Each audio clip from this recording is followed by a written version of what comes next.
ഞാനും കല്യാണം കഴിച്ചാൽ ഇപ്പോഴും എല്ലാവർക്കും അറിയത്തില്ല. ഇപ്പോഴും ഡൗട്ട് ഉള്ളവരുണ്ട്. ഈ പ്രഗ്നൻസി ആയതോടുകൂടി ജീവിതത്തിൽ എന്തെങ്കിലും മാറ്റങ്ങൾ വന്നോ? എന്റെ മുഖം പൊതുവെ ചിരിച്ചില്ലെങ്കിൽ ഇങ്ങനെ ഇരിക്കുവാണെങ്കിൽ ഇച്ചിരി കലിപ്പാണ്.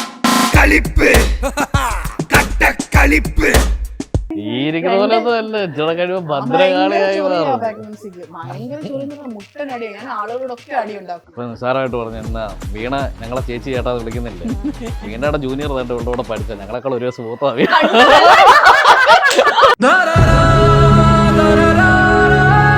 ഇന്നലെ വൈകിട്ട് ഞാനൊരു പെങ്കൊച്ചിന്റെ റീലിന് ലൈക്ക് അടിച്ചത് പറഞ്ഞു ഇവിടെ കിടന്ന എന്നാ അലമ്പായിരുന്നു. ഞാൻ എണ്ണി നോക്കി അവളുടെ 5 റീലിന് ലൈക്ക്. വണ്ടിനെ തേടും ഞാനൊരു പൂവിൻ മുട്ട്, അവനെ കാണുമ്പോ തല്ലി കൊല്ലാൻ തോന്നുന്നു. എങ്ങനെ പോയാലും ഒരു 100ൽ മേളിൽ ആളുകൾ ചോദിച്ച ക്വസ്റ്റ്യൻ ആണ് ട്രീറ്റ്മെന്റ് എന്തെങ്കിലും ചെയ്തതാണ്. പിന്നെ വേറെ പ്രശ്നമുണ്ട്, ട്രീറ്റ്മെന്റ് എടുത്താലും ചിലർ പറയും പറയത്തില്ലെന്ന്. അത് കഴിഞ്ഞിട്ട് 1.5 വർഷം 2 വർഷം അച്ഛൻ പറയും നീ ഇത് മുന്നോട്ട് കൊണ്ടുപോകുന്നില്ല, ഇത് കളയുന്നില്ലേ, നീ ഇത് സർജറി ചെയ്യുന്നില്ല. പക്ഷെ വേറെ ഡോക്ടറിന്റെ അഭിപ്രായം എടുക്കും. കോംപ്ലിക്കേറ്റഡ് ആണോ എന്ന് ചോദിച്ചാൽ കോംപ്ലിക്കേറ്റഡ് ആണോ ചോദിച്ചാൽ എന്റെ പ്രൊഫഷനിൽ ഇത് ഭയങ്കര കോംപ്ലിക്കേഷൻ ആണ്. ഒരു ഡോക്ടർ പുള്ളി പറഞ്ഞു മറക്കയാ തീർന്നു, ആ കിഡ്നി എടുത്ത് കളയണം, മറ്റേ കിഡ്നി ചിലപ്പോൾ കുറച്ചാൾ ഇരിക്കുമായിരിക്കും, അത് കഴിയുമ്പോൾ അതും പുള്ളി നോക്കിയപ്പോഴത്തേക്ക് ഞാൻ അവിടെ ഇല്ലേ, ഞാൻ വെട്ടിയിട്ട ചക്ക പറഞ്ഞ അങ്ങകലെ മണ്ണിൽ പുതുമഴ വീഴണുണ്ടേ.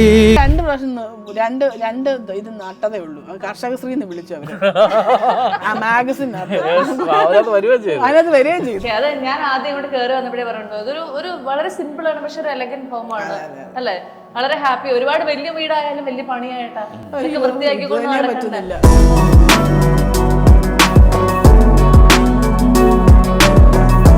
Learn CA, CMA, ACCA, CS from India's #1 faculty pool, III Commerce Academy.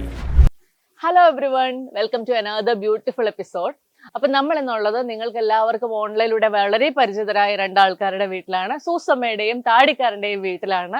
ഒരു വളരെ സിമ്പിൾ ബട്ട് എലഗന്റ് ആയിട്ടുള്ള വീട്, ആ വീട്ടിലുള്ള വിശേഷങ്ങൾ, ഒപ്പം അവരുടെ ജീവിതത്തിൽ വലിയൊരു വിശേഷം സംഭവിക്കുകയാണ്. അവർ രണ്ടുപേരും ഒരു കുഞ്ഞു വാവയെ എക്സ്പെക്ട് ചെയ്യാണ്. അപ്പൊ നമുക്ക് എല്ലാ വിശേഷങ്ങളും കേൾക്കാം, വീട് കാണാം, വരും.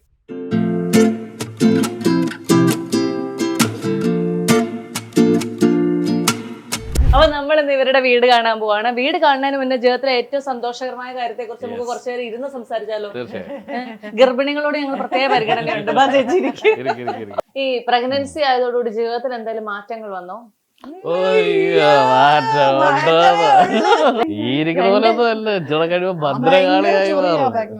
ഭയങ്കര ചൊറി മുട്ടനടി. ഞാൻ ആളുകളോടൊക്കെ അടി ഉണ്ടാക്കും. ആരെന്നോട് എന്തെന്ന് ചോദിച്ചാൽ ഞാനിപ്പോ അവരോട് തല്ലുണ്ടാക്കി പിണങ്ങി ആളുകൾ പോകുക, ഫോണൊക്കെ വിളിച്ച് വഴക്കുണ്ടാക്കും. എനിക്കത് കൺട്രോൾ ചെയ്യാൻ പറ്റുന്നില്ല, എന്റെ ആങ്കറിനെ കൺട്രോൾ ചെയ്യാൻ പറ്റുന്നില്ല. കച്ചവടം ആരെയൊക്കെ ചെന്ന് വർത്താനം പറഞ്ഞ് എനിക്ക് ഇഷ്ടമല്ലാത്ത ആളുകളാണ് ഞാൻ വിളിച്ചു പറയും, മേലെ എന്റെ അടുത്ത് ഭർത്താവിന്റെ അടുത്ത് വർത്താനം എന്നാൽ ഇതെല്ലാം പറഞ്ഞു കഴിഞ്ഞപ്പോ ഞാൻ വിചാരിച്ചു പാവം കൊച്ചു പറയണ്ടായിരുന്നു, ഞാൻ പറയുകയും ചെയ്യും. എനിക്ക് പറയണം എന്ന് ആഗ്രഹം ഉണ്ടായിട്ട് പറയുന്നില്ല, എനിക്ക് ആ ഇമോഷനെ എനിക്ക് കൺട്രോൾ ചെയ്യാൻ പറ്റുന്നില്ല. ചേട്ടന് ക്ഷമ കൂടുതൽ പഠിച്ചോ? ഞാനും തിരിച്ചലമ്പുണ്ടാക്കി കുറെ, എത്ര നേരം വെച്ചാൽ മനുഷ്യൻ സഹിക്കുന്നത്. ഞാൻ ഈ കഴിഞ്ഞ ചൈനയിൽ പോയിട്ട് ഭയങ്കര എക്സ്പെൻസീവ് ബ്രാൻഡുകളുടെ ഗിഫ്റ്റ് ഒക്കെ ആയിട്ട് കയറിയപ്പോഴത്തേക്ക് ഗൂച്ചിയുടെ ബാഗ് കൊണ്ട് എനിക്കൊന്നും കണ്ടിട്ട് എനിക്ക് ഇത് തോന്നുന്നു. ഞാനാണെങ്കിൽ എന്റെ ജീവിതത്തിൽ മുഴുവൻ ഗൂച്ചി ലൂയി വിട്ടോണ് കിട്ടാൻ ആഗ്രഹിച്ചൊക്കെയാണ്. അതവിടെ ബാലമാരിക്കത്ത് താഴെ കൊണ്ടിട്ടിരിക്കുന്നു. എനിക്ക് വേണ്ട അതൊന്നും. എനിക്ക് എന്നെ കൂടെ ചൈനയിൽ എന്തും കൊണ്ടുപോയില്ല. അതാണ് എന്റെ പ്രശ്നം. എനിക്ക് എന്നെ കൂടെ കൊണ്ടു ഡോക്ടർ പറഞ്ഞു 6 മാസം വരെ ട്രാവൽ ചെയ്യാം. അപ്പൊ എനിക്ക് എന്തോ വേണം. അപ്പൊ എനിക്ക് പാസ്പോർട്ട് എടുത്ത് തരണം. ഭർത്താവ് പിന്നെ എന്റെ അകത്തിരിക്കുന്നത് പാസ്പോർട്ട് എടുത്ത് തരണം. പുള്ളി പോയി സുഖിച്ചു, എല്ലാവരുടെ കൂടെ സുഖിച്ചു എന്നുള്ള ആ ഒരു ദേഷ്യം. അപ്പൊ പുള്ളിയുടെ കൂടെ പോയവരോടും എനിക്ക് ദേഷ്യം. വല്ലാത്തൊരവസ്ഥയാണ്. രാത്രിയിലൊക്കെ ഉറക്കമില്ലായ്മ അങ്ങനെയൊക്കെയുള്ള പ്രശ്നങ്ങൾ ഉണ്ട്. അത് കുഴപ്പമില്ല, കിടന്നാ പോകുന്നില്ലാതെ ഉറങ്ങിക്കോളും. എഴുന്നേറ്റിരിക്കുമ്പോഴാണ് പ്രശ്നം. ആ പ്രശ്നം 12 മണിക്കൂർ കൂടുമ്പോ മയങ്ങിക്കോളും. പിന്നെ ഈ ഇതെല്ലാം മരുന്നെല്ലാം അടിക്കുന്നുണ്ട്, കൂർക്കമ്പലി ഉണ്ട്. അതുകൊണ്ട് ഇപ്പൊ ഞാൻ മറ്റേ എയർപോർട്ട്സ് വെച്ച് സൈലന്റ് മോഡ് ഇട്ടിട്ടാ കിടന്നുറങ്ങുന്നത്. നമ്മൾ 5th മന്ത് ആകുമ്പോ നേസൽ കംപ്ലീറ്റ്ലി അടയുമെന്ന് പറഞ്ഞ ബേബി വരുമ്പോ എല്ലാ സ്ത്രീകൾക്കും ഉണ്ടാകുന്ന. പിന്നെ ഓൾറെഡി സൈനസൈറ്റിസ് ഉള്ളവർക്ക് കുറച്ചും കൂടെ നെയ്സൽ അടയും. നെയ്സൽ അടയുമ്പോഴത്തേക്ക് രാത്രിയിൽ അങ്ങോട്ട് കൂർക്കം വലിക്കാതുള്ളൂ. പിന്നെ നമുക്ക് ബോധമില്ലല്ലോ, ഈ ലോബറ്റൊക്കെ അടിച്ചിട്ട് കിടക്കുന്നല്ലേ. അതുകൊണ്ട് പക്ഷെ അത് എനിക്കിപ്പോ ചേട്ടന്റെ കാര്യം ഏകദേശം മനസ്സിലായി. ഇതുകൊണ്ട് ചേട്ടൻ നിർത്തും ചേച്ചി. ആക്ച്വലി കേട്ടിട്ടുണ്ട് ഇത്. അപ്പൊ അച്ഛൻ പറയും ഇതൊക്കെ ചുമ്മാ സ്ത്രീകൾ ചുമ്മാ എടുത്ത് കയ്യിൽ നിന്നിടുന്നതാണ്. പക്ഷെ ഇപ്പൊ അച്ഛക്ക് ആക്ച്വലി മനസ്സിലായി അങ്ങനെ അല്ല. ബിക്കോസ് ഇത് ഞാൻ ഭയങ്കര വയലന്റ് ആയിട്ട് പെട്ടെന്ന് നോർമൽ ആവുന്നുണ്ട്. അപ്പൊ അത് ഇങ്ങനെ എക്സ്ട്രീം അത് ഇങ്ങനെ പോയി. ഇന്നലെ വൈകിട്ട് ഞാനൊരു പെങ്കൊച്ചിന്റെ റീലിന് ലൈക്ക് അടിച്ചെന്ന് പറഞ്ഞു ഇവിടെ കിടന്ന എന്താ അലമ്പായിരുന്നു. ഞാൻ എണ്ണി നോക്കി, അവളുടെ 5 റീലിന് ലൈക്ക്, 4 റീലിന് ലൈക്കില്ല. കാര്യങ്ങളൊന്നും ഞാൻ ശ്രദ്ധിക്കുന്ന പോലെ. എനിക്കിത് എന്താന്ന് തോന്നുന്നത് അറിയോ, സൈക്കോസിന്റെ പല അവസ്ഥാന്തരങ്ങളും എനിക്ക് തോന്നുന്നു ഒരുപാട് സ്ത്രീകൾക്ക് റിലേറ്റ് ചെയ്യാൻ പറ്റും. പുറത്ത് പറയത്തില്ല ആളുകൾക്ക് ഇത് എന്തെങ്കിലും ആളുകൾ എന്ത് വിചാരിക്കുന്നു. പക്ഷെ ആക്ച്വലി ഇതൊരു സത്യമാണ്. എന്റെ കുറെ ഫ്രണ്ട്സ് പറയും ഇതൊന്നും അല്ല. ചിലർ പറയും ഭർത്താവിനെ കാണുമ്പോ തല്ലി കൊല്ലാൻ തോന്നുന്ന ആളുകൾ വരെ ഉണ്ട്. അങ്ങനെയൊക്കെ വെച്ച് നോക്കുമ്പോ ഞാൻ ഹൈറ്റ്സ് ഓഫ് പോസിറ്റിവിറ്റി. ഞാൻ വന്ന് കേറിയപ്പോ തന്നെ ചോദിച്ചു, ചേട്ടൻ ഭയങ്കരമായിട്ട് മെലിഞ്ഞല്ലോ, എന്താ സംഭവം ഇപ്പോഴാണ് മനസ്സിലായി. അച്ഛൻ ഇവിടുത്തെ കളിപ്പ് മുഴുവൻ തീർക്കാൻ ജിമ്മിൽ പോയി ജിമ്മടിച്ച് തീർക്കുക. പ്രഗ്നൻസി വീഡിയോ ഇറങ്ങി കഴിഞ്ഞിട്ട് ഏറ്റവും കൂടുതൽ ആളുകൾ ചോദിച്ച ക്വസ്റ്റ്യൻ ആണ്, ട്രീറ്റ്മെന്റ് എന്തെങ്കിലും ചെയ്തതാണോ, ഏത് ഡോക്ടറിനെ കാണിക്കുന്നത്. ഞങ്ങൾ പറഞ്ഞു കൊതിയായിട്ടാണ് കുഞ്ഞിനെ വേണം എന്നൊക്കെ. നമ്മൾ ഒരു ട്രീറ്റ്മെന്റും എടുത്തിട്ടില്ല, നാച്ചുറൽ ആയിട്ട് തന്നെയാണ്. പിന്നെ വേറെ പ്രശ്നമുണ്ട്, ട്രീറ്റ്മെന്റ് എടുത്താലും ചിലർ പറയും പറയത്തില്ലെന്ന്. അങ്ങനെ വല്ല കേട്ടോ. ട്രീറ്റ്മെന്റ് ആയിരുന്നെങ്കിൽ ഡെഫിനറ്റ്ലി ഞങ്ങളത് പറയും. കാരണം ഞങ്ങൾക്കും ആഗ്രഹം ഉണ്ടല്ലോ അങ്ങനെ അതിലൂടെ ആർക്കെങ്കിലും കുഞ്ഞുങ്ങളുണ്ടാവുന്നുണ്ടെങ്കിൽ. ഞങ്ങൾ വെയിറ്റ് ചെയ്തതാ ശരിക്കും. ഈ കിഡ്നി സ്റ്റോൺ എന്ന് പറഞ്ഞാൽ ചെറുതൊന്നും അല്ല, 27 mm അമിതമായിട്ട് നോൺ വെജ് കഴിക്കുമ്പം അതിൽ നിന്ന് പ്രോട്ടീൻ അടിഞ്ഞുണ്ടായതാണ് ഈ കിഡ്നി സ്റ്റോൺ. അപ്പൊ ഹൈലി കോംപ്ലിക്കേറ്റഡ്. അപ്പൊ ഞാൻ വിചാരിച്ചു ചാവുന്നെങ്കിൽ അങ്ങ് ചാവട്ടെ. ഇതിന് മുമ്പൊരു സംഗതി ഉണ്ട്. ഈ ഞങ്ങളുടെ കല്യാണം കഴിഞ്ഞ് കറക്റ്റ് 13 അന്ന് ഭയങ്കര നടുവേദനയായിട്ട് ഹോസ്പിറ്റലിൽ കൊണ്ടുവന്നപ്പോഴാണ് കിഡ്നി സ്റ്റോൺ ഉണ്ടെന്ന് അറിഞ്ഞത്. ഒരു ഡോക്ടർ പുള്ളി പറഞ്ഞു മറക്കയാ തീർന്നില്ല, ആ കിഡ്നി എടുത്ത് കളയണം, മറ്റേ കിഡ്നി ചിലപ്പോ കുറച്ചാൾ ഇരിക്കുമായിരിക്കും, അത് കഴിയുമ്പോ അതും പുള്ളി നോക്കിയപ്പോഴത്തേക്ക് ഞാൻ അവിടെ ഇല്ലേ, ഞാൻ വെട്ടിയിട്ട ചക്ക പറയാ ഇങ്ങനെ ഇരിക്കുന്നേ ഉള്ളൂ. അത് കഴിഞ്ഞിട്ട് 1.5 വർഷം 2 വർഷം അപ്പൊ അച്ഛനോട് പറയും നീ ഇത് മുന്നോട്ട് കൊണ്ടുപോകുന്നില്ലേ, അപ്പം നീ ഇത് കളയുന്നില്ലേ, നീ ഇത് സർജറി ചെയ്യുന്നില്ലേ. പക്ഷെ വേറെ ഡോക്ടറിന്റെ അഭിപ്രായം എടുക്കും. അങ്ങനെയാണ് എന്റെ ബ്രദർ പരിമലയില് കോർഡിനേറ്റർ ആയിരുന്നു. അവൻ വന്നിട്ട് പറഞ്ഞു എനിക്കൊരു ഡോക്ടറിനെ അറിയാം, മായങ് ഡോക്ടർ, ഉള്ളതുപോലെ പറയും. പക്ഷെ പുള്ളി ഇങ്ങനെ വെട്ടിത്തെളിച്ച് പോലൊന്നും പറയത്തില്ല. പുള്ളിയെ കൊണ്ട് കാണിച്ചപ്പോൾ പുള്ളി പറഞ്ഞു കോംപ്ലിക്കേറ്റഡ് ആണോ എന്ന് ചോദിച്ചാൽ കോംപ്ലിക്കേറ്റഡ് ആണ് സൂസൻ, എന്റെ പ്രൊഫഷനിൽ ഇത് ഭയങ്കര കോംപ്ലിക്കേഷൻ ആണ്. പക്ഷെ ഇതെനിക്ക് ചെയ്യാൻ പറ്റുമോ എന്ന് ചോദിച്ചാൽ പൂർണ്ണമായിട്ട് ഞാൻ ചെയ്തു തരാമെന്ന് പറഞ്ഞു. പക്ഷെ ഇതിന് ചില സമയം ക്ഷമയൊക്കെ വേണമെന്ന്. അത് കഴിഞ്ഞിട്ടാണ് ഞാൻ തിരിച്ചു വരുന്നത്. അത് കഴിഞ്ഞ് അടുത്ത മാസമാണ് പ്രഗ്നന്റ് ആവുന്നത്. സോ ഞങ്ങൾ ആക്ച്വലി വേറെ ട്രീറ്റ്മെന്റ് ഒന്നും എടുത്തില്ല. ഞങ്ങൾക്ക് ഈ ഒരു സംഭവം ഉള്ളത് കൊണ്ട് ഇതിന്റെ കൂട്ടത്തിൽ പ്രഗ്നൻസി വേണ്ട എന്ന് പറഞ്ഞത് കൊണ്ട് ഒന്ന് വെയിറ്റ് ചെയ്തു എന്ന് മാത്രമേ ഉള്ളൂ. ശരിക്കും ചേട്ടാ, നമുക്ക് പ്രായം, നമ്മുടെ ശരീര പ്രകൃതി ഇതൊക്കെ കൊണ്ട് പ്രഗ്നന്റ് ആവാനായിട്ടൊക്കെ കുറച്ച് ബുദ്ധിമുട്ടുണ്ടാവുന്നൊക്കെ ആരെങ്കിലും ഒക്കെ പറഞ്ഞു കേട്ടിട്ടുള്ള എന്തെങ്കിലും ടെൻഷൻ ചേട്ടന്റെ ഉള്ളിൽ എപ്പോഴും ഉണ്ടായിട്ടുണ്ടോ? നിസ്സാരമായിട്ട് പറഞ്ഞു എന്നാ വീണ ഞങ്ങളെ ചേച്ചി ചേട്ടാ വിളിക്കുന്നില്ലേ, വീണയുടെ ജൂനിയർ തന്നെ ഇവളുടെ കൂടെ പഠിച്ച ഞങ്ങളെക്കാൾ ഒരു ദിവസം ഒത്തിരി ഓപ്ഷൻസ് ഉണ്ട്. എഗ് ഫ്രീസിംഗ് ഒക്കെ ഉള്ളത് കൊണ്ട് നമുക്ക് എന്ത് വേണേലും ഒരു ഓപ്ഷൻ ഉണ്ട്. ഇപ്പൊ കല്യാണം ഇപ്പൊ വേണ്ടാത്തവരാണേലും ഈ ഏജിൽ നമുക്ക് അതിനെ ഫ്രീസ് ചെയ്ത് വെക്കാനൊക്കെ ഉള്ള ഓപ്ഷൻസ് ഉള്ളത് കൊണ്ട് ഇപ്പൊ പോസിബിലിറ്റി കൂടുതൽ. അതുകൊണ്ട് എനിക്ക് തോന്നുന്നു ഇപ്പം അത് പറയണമെന്നുണ്ടെങ്കിൽ അതിനെപ്പറ്റി തീരെ അറിവില്ലാത്തവരായിരിക്കും. സത്യം. നമുക്ക് കുറച്ച് വണ്ണമുള്ള ഒരു പ്രകൃതമാകുമ്പോൾ സ്വാഭാവികമായിട്ടും എല്ലാ ആൾക്കാരിൽ നിന്നും ഏറ്റവും അധികം നേരിടാൻ സാധ്യതയുള്ള ഒരു ചോദ്യമാണ് കുട്ടിക്ക് ഉണ്ടാവാനാണെങ്കിൽ ഭയങ്കര ബുദ്ധിമുട്ടല്ലേ എന്നുള്ള ചോദ്യം. ഈ ചോദ്യം നിങ്ങൾ രണ്ടുപേരും നേരിട്ടിട്ടില്ലേ? എന്റെ മുഖം പൊതുവെ ഈ ചിരിച്ചില്ലെങ്കിൽ ഇരിക്കുവാണെങ്കിൽ ഇച്ചിരി കലിപ്പാണ്. അപ്പൊ ആളുകൾക്ക് പേടിയാ വന്ന് ചോദിച്ചടിക്കുമോ എന്നുള്ളത്. ചോദിച്ചിട്ടില്ല, പക്ഷെ എനിക്കറിയാവുന്ന എല്ലാവരോടും ചോദിച്ചിട്ടുണ്ട് ആ ക്വസ്റ്റ്യൻ. വളരെ കോമൺ ക്വസ്റ്റ്യൻ എന്റെ അടുത്ത് ചോദിച്ചിട്ടുണ്ട്. അപ്പൊ ഇങ്ങനെ ഒരു ചോദ്യം ചോദിച്ചിരുന്നെങ്കിൽ ഞാൻ എന്ത് മറുപടി പറയുമായിരുന്നു ഓൾറെഡി പ്രിപ്പയർഡ് ആയിട്ടുണ്ടായിരുന്നു. ഞാൻ അതിനൊരു വീഡിയോ അങ്ങ് നേരത്തെ ഇട്ടിട്ടുണ്ട്. അതിനകത്ത് PCOD ഉള്ളവർക്കും വണ്ണം ഉള്ളവർക്കും എല്ലാം പിള്ളേരുണ്ടാവുമെന്ന് പുള്ളിക്കാരി ഗ്യാരണ്ടി പറഞ്ഞു. ചെറിയ സമയം എടുക്കും, പക്ഷെ ഉണ്ടാവും. ആ വീഡിയോ കണ്ടു കഴിഞ്ഞപ്പോ എല്ലാവർക്കും സമാധാനമായി. അപ്പൊ ആരെങ്കിലും എന്നോട് ചോദിച്ചാൽ ഞാൻ പറയും ലിങ്ക് തരാം, അതൊന്ന് കണ്ടു നോക്കും. അതുകൊണ്ട് ചേട്ടന് പിന്നെ അങ്ങനെയുള്ള ചോദ്യങ്ങളൊന്നും നേരിടേണ്ടി വന്നിട്ടേ ഇല്ലല്ലേ ജീവിതത്തില്? ചേട്ടനെ പേടിയാന്ന് തോന്നണേട്ടാ ഈ താടിയൊക്കെ കൂടെ കാണുമ്പോഴത്തേക്ക്. ഇവനോട് വല്ലതും ചോദിച്ചു വല്ല റെഡിയാക്കി കളഞ്ഞു. അത് മാത്രല്ല, ചേട്ടനും ഞാനും കല്യാണം കഴിച്ചാൽ ഇപ്പോഴും എല്ലാവർക്കും അറിയത്തില്ല. ഇപ്പോഴും ഡൗട്ട് ഉള്ളവരുണ്ട്. അവിടെ ഡൗട്ട്.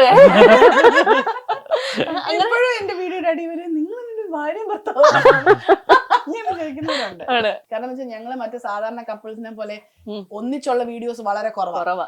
അപ്പൊ ഈ പ്രഗ്നൻസി ഇത് ചെയ്യാമോ അങ്ങനെയൊക്കെയുള്ള എന്തെങ്കിലും കൺസേൺസ് ഒക്കെ ഉണ്ടായിട്ടുണ്ടോ? യാത്ര എന്നോട് അധികം ചെയ്യണ്ടെന്ന് എന്നോട് പറഞ്ഞായിരുന്നു. ബിക്കോസ് ഈ വണ്ടി നമ്മൾ യാത്ര ചെയ്യുമ്പോൾ വണ്ടി കുലുങ്ങി പോകുന്നതിന്റെ ഒക്കെ ബുദ്ധിമുട്ടുകളുണ്ട്. അപ്പൊ ഞാൻ എന്തോ ചെയ്യേണ്ടതെന്ന് ഞാൻ വിചാരിച്ചു. ഞാൻ ഇനി എങ്ങനെ, പിന്നെ സ്വാഭാവികമായിട്ടും നമ്മൾ ഒരാളോട് പ്രഗ്നന്റ് ആണെന്ന് പറഞ്ഞു കഴിഞ്ഞാണ്ടല്ലോ ആ വ്യക്തി ഈ പ്രൊമോഷൻ ചെയ്യുന്ന എല്ലാരെയും വിളിച്ചിട്ട് പറയും പുള്ളിക്കാരി പ്രഗ്നന്റ്, വിളിച്ചാലൊന്നും വരത്തില്ല കേട്ടോ. ഞാൻ പറഞ്ഞിട്ടില്ല അത്, പക്ഷെ അവരങ്ങ് പറയും. അപ്പൊ എന്റെ കംപ്ലീറ്റ്ലി എല്ലാം കൂടി ഇപ്പൊ മൊത്തം ആശാന കിട്ടുന്നത്. അപ്പൊ ഞാനിപ്പോ ദൈവം ഞാൻ വീട്ടിൽ കുത്തിയിരുന്ന പണി കൂടും. കാരണം വെച്ചാൽ വീട്ടിൽ കുത്തിയിരുന്ന ഈ ദേഷ്യം കൂടും. തിരിച്ച് ആള് ചെയ്തിട്ട് വരുമ്പോ ഞാൻ കംപ്ലീറ്റ്ലി ദേഷ്യമാണ്. അങ്ങനെ ഞാൻ ജ്വല്ലറി ബിസിനസ് അങ്ങ് സ്റ്റാർട്ട് ചെയ്യും. ചേട്ടന്റെ ജീവിതം ഇപ്പൊ മൊത്തത്തിൽ എൻഗേജ്ഡ് ആണല്ലോ അല്ലേ? വെറുതെ ഇരിക്കാൻ എന്തെങ്കിലും സമയം കിട്ടാറുണ്ടോ? ഇല്ലല്ലേ? ഫുൾ ടൈം എനിക്ക് ശരിക്കും വെറുതെ ഇരിക്കേണ്ട ആളാണ്. എന്റെ ഒരു ക്യാരക്ടർ വെച്ചിട്ട് ഒരു ദിവസം 4 മണിക്കൂറെങ്കിലും ഒറ്റയ്ക്ക് ഇരിക്കണം. അപ്പൊ അതുപോലും നടക്കുന്നില്ല. ഈ വാവ വന്നു കഴിഞ്ഞാൽ ജീവിതം എങ്ങനെയായിരിക്കും അങ്ങനെയൊക്കെ ആലോചിച്ചിട്ടുണ്ടോ? അത് ഓർക്കുമ്പോ ടെൻഷനാ. ഓർക്കാൻ കൂടെ പോകുമല്ലോ അത്. എനിക്ക് തോന്നുന്നു കുഞ്ഞുണ്ടായി കഴിയുമ്പോഴത്തേക്കുണ്ടല്ലോ ഈ ഇത്രയും കോംപ്ലിക്കേറ്റഡ് ആവത്തില്ല. കാരണം ഫുൾ ഫോക്കസ് ബേബിയിലായിരിക്കും. അത് ശരിയാ. അതുകൊണ്ട് തന്നെ നമുക്ക് വഴക്കുണ്ടാക്കാനോ ചൊറിയാനോ ഒന്നും സമയം കിട്ടുന്ന സമാധാനം ഉണ്ട് കേട്ടോ. ഇങ്ങൾക്ക് എന്ത് സമാധാനം കുറവ് ഞാനല്ലേ നോക്കണ്ട. എന്നോട് പറയാം നിന്റെ ബെഡിന്റെ സൈഡിലേ വെക്കാവുന്ന തൊട്ടില് അപ്പുറത്ത് വെക്കരുത്.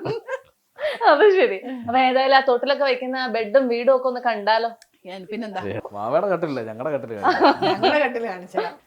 ഓക്കെ, അപ്പൊ നമ്മള് ഇവിടെ ആയിരിക്കും. ഇതിന്റെ ഇടയിൽ ഒരു ഭയങ്കര ക്യൂട്ടായിട്ടുള്ള ഒരു സാധനം ഇരിക്കുന്ന അതാണ് ഞാൻ മുമ്പേ പറഞ്ഞ വിനീത സർഗ ക്രിയേറ്റേഴ്സ് ഉണ്ടാക്കിയ വരുമ്പോ എനിക്ക് ഉണ്ടാക്കി തരുന്നത്. ആണല്ലേ? ഇപ്പം വന്നാലും കൈ നിറച്ച് ഇതുപോലത്തെ സാധനങ്ങൾ ഇതൊക്കെ വാവയ്ക്ക് വേണ്ടിട്ട് ഉണ്ടാക്കി തരുന്ന.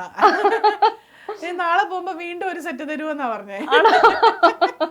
അപ്പൊ നമുക്കിനി അടുത്ത മുറിയിലേക്ക് പോയാലോ? ഓക്കെ. മറ്റേ രാവിലെ പറഞ്ഞ ഗുച്ചി ലൂയി വിട്ടോണൊക്കെ അടിയിൽ എവിടെയോ കിടക്കണ്ടെന്നാണ് എന്റെ ഒരു തോന്നല്. കിച്ചണിലേക്ക് ഞങ്ങൾക്കുള്ള ലഞ്ച് പ്രിപ്പയർ ചെയ്തുകൊണ്ടിരിക്കുന്നതുകൊണ്ട് ആ ചേച്ചി നമ്മൾ ഉപദ്രവിക്കുന്നില്ല. തിരിച്ച് വരുന്ന വഴിക്ക് കാണാം. നമുക്ക് ആദ്യം മോളിലേക്ക് പോകാം. മോളിൽ എന്താ ഉള്ളത്? ഇതാണ് ഡൈനിങ് ഹാൾ. മേളില് എന്റെ ഓഫീസ്, മാനേജറിന്റെ ഓഫീസ്. നമുക്കൊന്ന് കണ്ടാലോ? പിന്നെന്താ ചേട്ടാ, ഇങ്ങോട്ട് കയറി വന്നു കഴിഞ്ഞാൽ നമ്മുടെ ആദ്യത്തെ മുറിയിൽ എന്താണുള്ളത്? ഇതാണ് നമ്മുടെ ഓഫീസ് സ്പേസ് അല്ലേ? Office space. ഇവിടെയാണ് മറ്റേ കാർഡ്ബോർഡ് സാധനങ്ങളും എല്ലാം. ഇവിടെ ഞാൻ ആദ്യമേ വന്ന് കയറിയായിരുന്നു. അപ്പൊ ഞാൻ കയറി വന്ന് നോക്കിയപ്പോ തന്നെ എനിക്ക് ചേച്ചി ഇങ്ങനെ ഒരു ജ്വല്ലറി ബിസിനസ് തുടങ്ങിയത് അത്രയും ഞാൻ അപ്ഡേറ്റഡ് ആയിട്ടുണ്ടായിരുന്നില്ല. ഞാൻ വന്ന് നോക്കിയപ്പോ എന്റെ പൊന്നെ, ഇത്രയും സാധനങ്ങൾ കൊളാൻ പോകുന്നതാണോ അതോ ഇതൊക്കെ ഇട്ടുകൊണ്ട് നടക്കൂ എന്ന് ഞാൻ 2 തവണ ആലോചിച്ചായിരുന്നു. ഈ ബിസിനസിന്റെ പേരെന്താ ചേച്ചി? എസ്റ്റർ. എന്റെ വീഡിയോസിലെല്ലാം ഏറ്റവും കൂടുതൽ ആളുകൾ എന്നോട് ചോദിക്കുന്നത് ഞാൻ ഇടുന്ന മാലയെ കുറിച്ച്. ശരിയാണ്, ഇത് വന്നപ്പോ ഞാൻ ശ്രദ്ധിച്ചു. എല്ലാരും നോക്കൂ, ഈ മാല നിങ്ങൾ ശ്രദ്ധിച്ചില്ലേ? ഞാൻ ശ്രദ്ധിച്ചായിരുന്നു. അങ്ങനെ എല്ലാം അപ്പൊ അങ്ങനെ വന്നപ്പോ ഞാൻ വിചാരിച്ചു എല്ലാവർക്കും ഇഷ്ടമാണ്.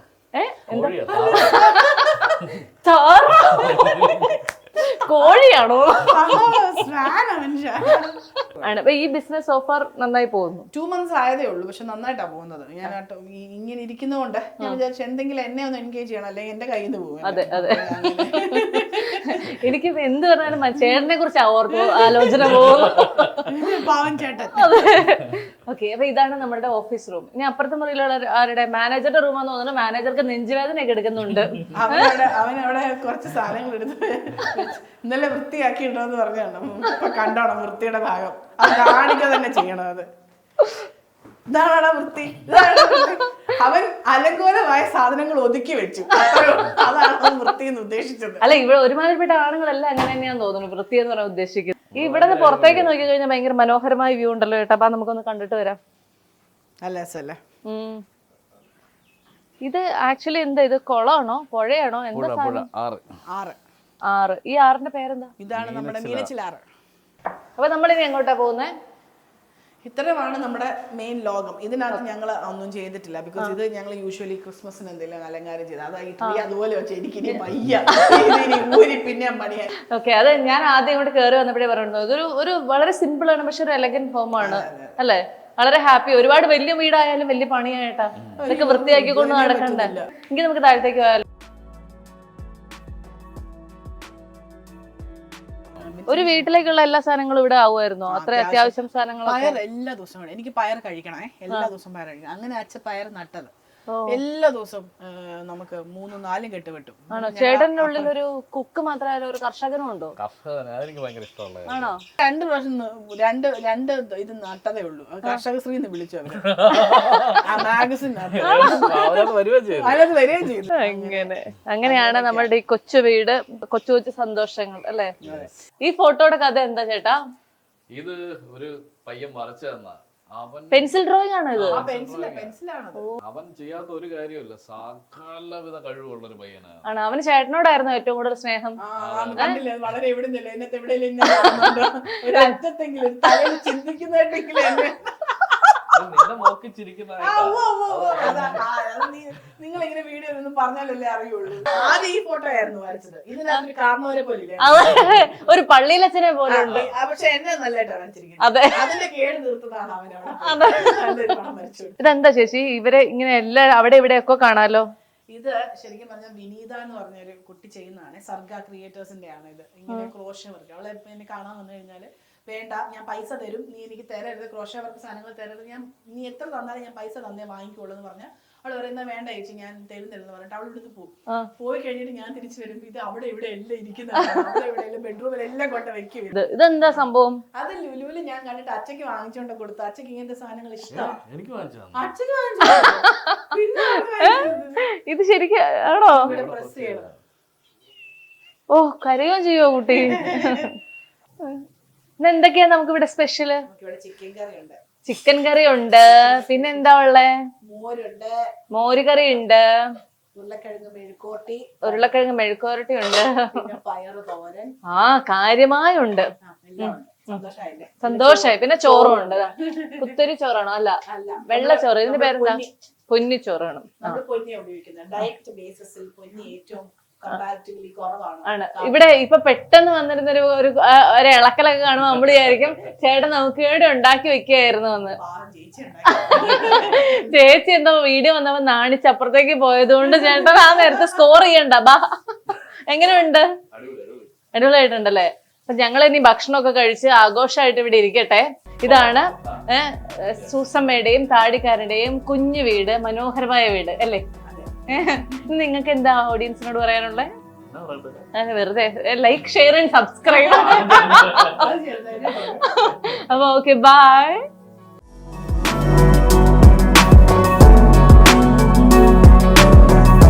Learn CA, CMA, ACCA, CS from India's #1 faculty pool, III Commerce Academy.